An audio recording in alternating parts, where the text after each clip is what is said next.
ഹായോ, ഞാൻ ഇന്നലെ ഏതൊരു ഇൻ്റർവ്യൂവിൽ കേട്ടിട്ടുള്ള ഒരു കോട്ടാണ് hate will kill the haters എന്നുള്ളത്.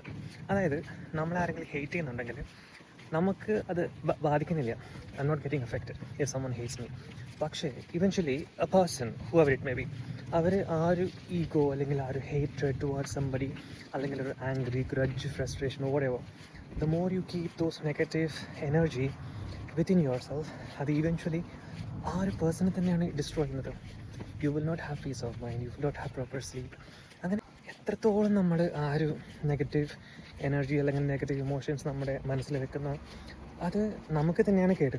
അല്ലാതെ നമ്മൾ ആരെയും വെറുക്കുന്നു, അത് ചിലപ്പോൾ അത് അറിയുന്ന പോലും ഉണ്ടാവില്ല, അത് അവർ മനസ്സിലാക്കുന്ന പോലും ഉണ്ടാവില്ല കേട്ടോ. So always let it go എന്നുള്ളൊരു policy, it's actually very good thing. കാരണം ഞാനത് പ്രാക്ടീസ് ചെയ്തിട്ട് എനിക്ക് ഭയങ്കര എഫക്റ്റീവാണ്. അതുകൊണ്ട് എപ്പോഴും ലെറ്റ് ഗോ, ഒരു ഗ്രഡ്ജും ഒരു ആങ്കറും ഒന്നും വെക്കാണ്ട്, എന്ന് വെച്ചാൽ ഒന്നിനും പ്രതികരിക്കേണ്ടതെന്നല്ല, പ്രതികരിക്കേണ്ട സമയത്ത് പ്രതികരിക്കണം.